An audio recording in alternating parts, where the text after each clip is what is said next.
देख रहे हैं स्पोर्ट्स इनसाइड विद तराल डार। और पाकिस्तान ऑस्ट्रेलिया टेस्ट मैच का चौथा दिन ख़त्म हो गया है। जिस जब दिन शुरू हुआ था और पाकिस्तान की 2 विकेटें गिरी थी, उस वक्त तो ये लग रहा था कि आज ये मैच ख़त्म हो जाएगा और 5वें दिन की नौबत भी नहीं आएगी। लेकिन पाकिस्तान ने बड़ा ज़बरदस्त कम बैक किया है, मैं कहूँगा फाइट बैक किया है। कि पाकिस्तान ने बड़ी बेहतरीन पार्टनरशिप बाबर आजम और अब्दुल्ला शफीक की हुई और 150 प्लस की ये पार्टनरशिप हो चुकी है। और बाबर आजम ने अपने कैरियर की 6 टेस्ट सेंचुरी स्कोर कर ली है। और मैंने इस मैच में जब बाबर आजम पहली इनिंग में खेल रहे थे तब लिखा था कि अगर तो वो प्लेयर हैं तो यहाँ से मैच बचा के दिखाएं। और काफ़ी लोगों ने बुरा मनाया था इस बात का कि जी एक मैच से कोई प्लेयर नहीं बन सकता। बात यह कि बाबर आजम ने 40 के करीब टेस्ट मैचेस खेल लिए हैं, 38 टेस्ट मैच हैं उनका और अभी तक उनकी सिर्फ 5 सेंचुरीज थी। ये उन्हें 6ठी टेस्ट सेंचुरी स्कोर किया और अभी तक उन्होंने 38 टेस्ट मैचेस में 150 नहीं किया हुआ। तो तब तक अब बाबर आजम को वो जो कहते हैं ना कि फेबुलस 5 या फैंटास्टिक 4, बड़े उनको बेहतरीन बैट्समैनों में जो शुमार किया जाता है, तब तक उनको मेरे ख्याल से आप नहीं मान सकते जब तक वो डबल 100 नहीं कर लेते। जब तक वो ये नहीं दिखा देते कि मेरे अंदर एक बड़ी इनिंग्स खेलने की सलाहियत है, एक बड़ी इनिंग्स खेलने का उनमें टैलेंट मौजूद है। क्योंकि अभी तक हमें वो 150 तक भी टेस्ट क्रिकेट में जाते नज़र नहीं आए थे।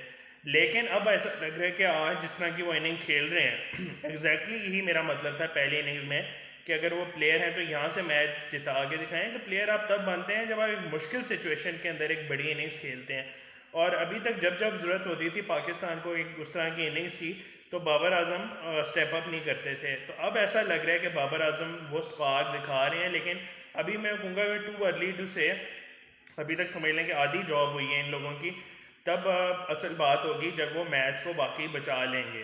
क्योंकि कल मज़ीद पिच ख़राब हो सकती है, 5वें दिन एक साइकोलॉजिकल अंडर प्रेशर हो सकती है पाकिस्तानी टीम। लेकिन बड़ा ज़रूरी होगा कि सिर्फ मैच बचाने पे नहीं, रन्स भी साथ साथ करते रहें। मैंने अपनी पिछली वीडियो में ये बात की थी कि अज़हर अली और इमाम उल-हक बिल्कुल इस टिप टिप कर रहे थे, रन्स कर ही नहीं रहे थे। जब आप ऐसा करते हैं तो बॉलर्स को अपने सर पे सवार कर लेते हैं। बॉलर्स को पता है इसने कुछ करना नहीं है, उसकी लाइन और लेंथ इंप्रूव होती रहती है और करते करते फिर वो आपको आउट कर ही लेता है।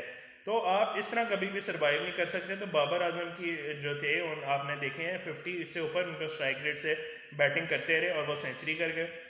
तो कल बड़ा ज़रूरी है कि पाकिस्तान विकेट्स तो बचाए लेकिन साथ साथ रन्स भी बनाता रहे और ऑस्ट्रेलिया के जहन में कहीं ना कहीं हो कि यार ये मैच उनके हाथ से निकल भी सकता है। और आज रात जब वो ज़रूर सोचेंगे कि यार हमने जो 2 आउट पे डिक्लेयर कर दिया, कहीं ऐसा ना हो कि कहीं ये मैच उनको गले पड़ जाए। और ऐसा हो भी सकता है, मतलब अगर मेरे ख्याल से पाकिस्तान चांस ले और विकेटें हाथ में हों, ऐसा हो सकता है कि कल के दिन पहला पूरा सेशन अगर ये दोनों खेल जाएं, बाबर आजम और अब्दुल्ला शफीक, और जो रन्स हैं वो जब 200 के करीब आ जाएं और लेट से कोई 40-50 ओवर्स रहते हों, तो हसन अली या फ़हीम अशरफ को ये कहा जा सकता है, इस लाइसेंस के साथ भेजा जा सकता है कि आप खुल के खेलो। अगर आप 6 रन पर ओवर से 50-60 रन थोड़ा क्विकली कर लेते हैं तो आपके पास वहाँ पे चांस होगा कि आप ये वर्ल्ड रिकॉर्ड टारगेट के लिए भी जा सकते हैं। वही बात है कि आपको अपनी सोच ऊंची रखनी होगी।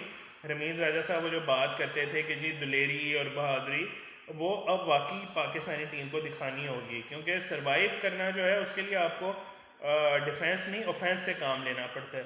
तो अब देखना है कि पाकिस्तानी टीम किस सोच के साथ जाती है। अगर तो उसी सोच के साथ गई कि बस जी टिप टिप करना है। मुझे याद है न्यूजीलैंड में आज से कोई 1.5 साल पहले टेस्ट मैच था जिसमें फवाद आलम ने सेंचुरी की थी। हमें अच्छी खासी रिजवान और फवाद आलम की पार्टनरशिप चल रही थी। कोई 30 ओवरों में 120 रन चाहिए थे मैच जीतने के लिए।